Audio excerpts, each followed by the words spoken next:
Pretty much everybody has a microwave in their home. You might know how they work, you might not. They shoot out a form of low energy radiation, microwaves, which cause molecules to gain energy and then rapidly heat up. And here's the thing, there's no reason that those microwaves have to only be used for reheating food. They can be used in all kinds of ways, including to hurt people. For years, police and would-be tyrants have been developing their own heat rays. Microwave cannons that can force protesters to disperse by cooking them from the inside. They use them in Australia against anti-lockdown protesters, and you'd better believe that they'll use them here too. In fact, they considered using them in D.C. during the George Floyd riots. A supposed medical ailment called Havana syndrome, where U.S. spies and diplomats are coming down with mysterious illnesses, is thought by some to be caused by a similar microwave weapon. According to the CIA, always truthful, there's little to no evidence that any such attacks are being made by a foreign power, but what if they were being made by our own government? Amy Holem is the owner of Amy's Audio Subliminal Acoustic Fingerprinting. She specializes in digital forensics investigations and is on the board of directors for the Direct Energy Weapons Agency. She's also a U.S. Army veteran, specifically in the military police, who would deploy devices just like the weapons we just named. For this week's premium segment at stupeters.com on Saturday, we sat down with Amy for nearly a half hour. Here's part of what she said. 4G and 5G and electromagnetic weapon systems has been used since 1932.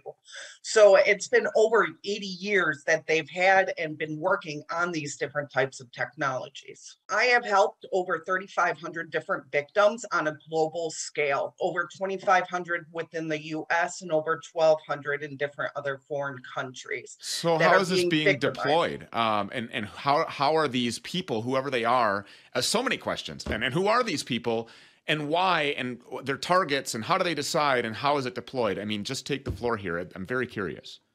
Well, a lot of this has to deal with, depending on how they're decided, the DoD and the FBI have a list of people who have been chipped and implanted.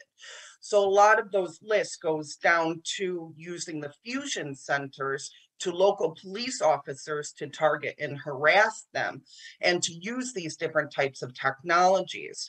Most of them are deployed through either drones, planes, satellite systems that are actually connected to air-to-air missile defense systems or air-to-surface, air-to-ground, ground-to-ground vehicles that are used to attack the victims on a daily basis. So Isaac Cappy had said that he was a victim of a weapon like this. Later, obviously dead, very mysterious. We don't believe that he killed himself, jumped off the bridge. He was blowing the whistle on the satanic pedophilia cabal.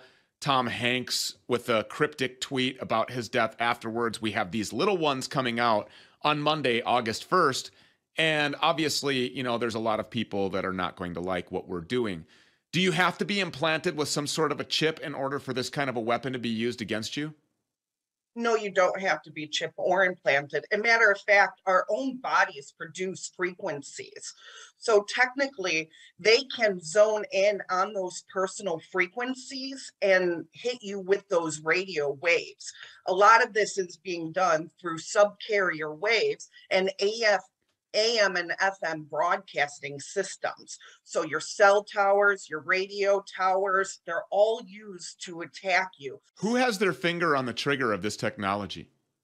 A lot of it is U.S. military. Any actual foreign military owns these weapon systems, from NATO to the British Royal Military, to the Russians, to Chinese government systems, to even our own U.S. What they're doing basically is